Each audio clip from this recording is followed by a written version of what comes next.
Not because of hurricanes or cyber attacks, but because of tariffs used as economic weapons. 7 of the world's busiest ports abruptly canceled shipments headed for the United States in June 2025, and the heat isn't limited to electronics. The flow of auto parts is being disrupted by these tariffs, which is raising costs and endangering your upcoming project or repair.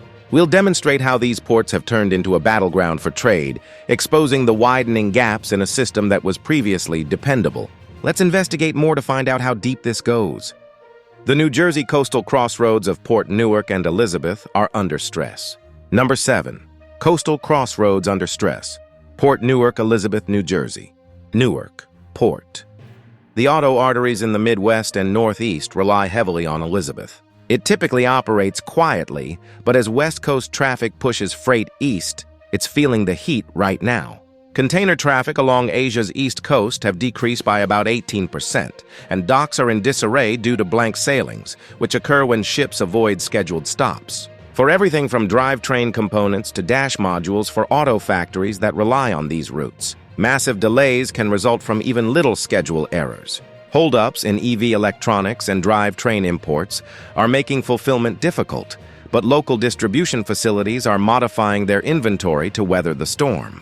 The example of Newark serves as a reminder that when global logistics are out of sync, even calm ports may become noisy. However, Newark's issues are not the only indication of stress on a worldwide scale. Let's examine how Yantian Port is pushing the boundaries of the system. Yantian Port, Shenzhen, that was number 6. Shenzhen's Yantian Port is known as the bottleneck giant, the giant bottleneck. Let's turn our attention to Shenzhen, China's Yantian Port. Over 25% of all U.S.-bound exports, including a sizable portion of auto parts and accessories, go via this one port. Bookings for containers increased by an astounding 277% following a brief tariff respite. That surge may seem encouraging, but in reality, it is blocking channels and causing a traffic jam at the port level. Spot shippers are left behind as long-term contracts take up all the available capacity, fighting for space, like many manufacturers of aftermarket parts. At the same time, American ports aren't exactly welcoming the influx of cargo. As a result, vehicle part manufacturers are suffering from traffic jams on both sides of the Pacific. The timeline is still as unclear as a foggy racetrack, despite the possibility that supply will improve in July. Let's return to the U.S. with that global bottleneck in mind, and observe how this surge is being managed by the Port of Savannah. Number 5. The Eastern Port of Savannah. The rising star of the East Coast, Port of Savannah, is not without its growing pains. The rising star of the coast, with growing pains.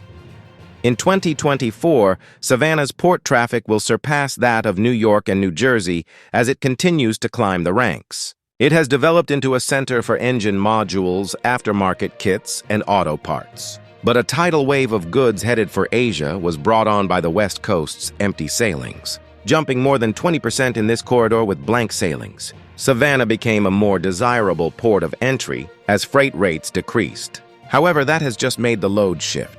Backlogs at inland rail yards and a lack of chassis for moving containers have become everyday problems. Production slowdowns and disappearing stocks are now facing Georgia and Alabama plants that depend on these connections. Savannah may be a rising star, but repair shops and dealerships are struggling because the city's infrastructure hasn't kept up with the demand. Remember to hit the like and subscribe buttons before we continue. We can reach more auto enthusiasts like you thanks to your support. Okay, let's continue and see how Tacoma and Seattle are doing in this worldwide shipping issue. 4. Northern Grit under siege, Seattle and Tacoma, Northwest Seaport Alliance. Number 4. Northern Grit under siege in Seattle and Tacoma, Northwest Seaport Alliance, the combined power of Seattle and Tacoma up in the Pacific Northwest. Typically, the Northwest Seaport Alliance manages everything from automobile parts to industrial machines. But volumes plummeted following a mad dash to avoid the levees in March. In the months that follow, cargo flows decreased by 40%. Rail cargo decreased 35% and truck trips decreased 26% from the previous year. Auto manufacturers and repair shops that depend on these Pacific pipelines, such as those procuring raw engine block, saw a 33% increase in blank sailings, transforming once bustling docks into ghost towns. The consequences have been severe. Delivery of parts is slower. Project timeframes are getting longer, and air freight expenses are increasing. The foundation of this vital relationship, local truckers, are cautioning that the 2025 estimates are already in doubt. The cities of Seattle and Tacoma serve as a clear example of how severely trade policies can affect North America's auto industry. Let's move on to examine how Oakland is coping with these worldwide earthquakes. The endurance test of the Bay is the Port of Oakland. Number 3. The Bay's endurance test at the Port of Oakland. In terms of container traffic, the Port of Oakland is among the top 10 in the country and has become a vital gateway to the Bay Area, particularly when COVID-19 disruptions redirected flows. It serves as a conduit for the engine kits and sensor gearboxes that supply power to the western states. Oakland achieved a little increase in incoming containers despite the West Coast's overall slowdown. However, the vulnerability was shown by 39 blank sailings from April to June. Truck journeys and vessel lifts fell 11 to 15% in May alone. Many OEMs switched to Canadian or Mexican routes in order to circumvent inland routes. However, this resulted in new problems due to lengthier transit times and inland congestion.